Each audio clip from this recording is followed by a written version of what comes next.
Samsung's Galaxy S26 Ultra, this thing is shaping up to be wild. I know we say that every year, but trust me, the leaks this time actually feel like Samsung is stepping into brand new territory.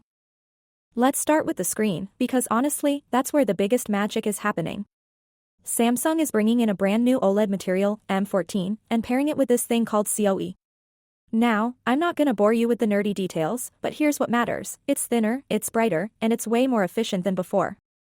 No extra reflective layers needed, it's literally built into the panel. That means when you're outdoors, your phone isn't gonna struggle against the sun. And indoors? Colors are going to pop like crazy. But the real jaw-dropper? A privacy display.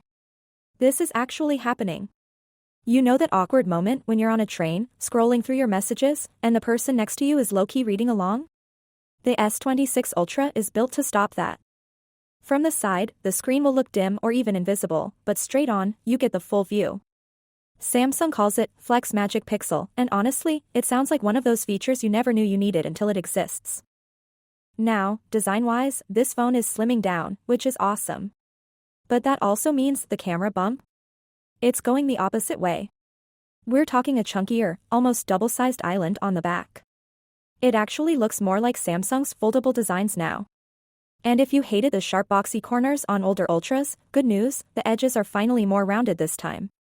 Way easier on the hands. Oh, and here's a fun one: the cases we've seen hint at magnets inside. Which could only mean one thing: Samsung might be bringing Apple-style magnetic charging to the Ultra. If that's true, accessory makers are going to have a field day. The one area Samsung isn't changing? Charging speeds, still 45 watts. Meanwhile, other brands are hitting insane numbers like 100 or even 150 watts. But hey, Samsung usually plays the safe game when it comes to batteries. So, brighter screen, built-in privacy, a new design, and maybe even magnetic charging, the Galaxy S26 Ultra isn't just a small step up. It feels like Samsung is rewriting what Ultra actually means. Finally, what are your thoughts about it? So without being said, let me know your thought in the comment below, and if you are new here, please subscribe. Peace out.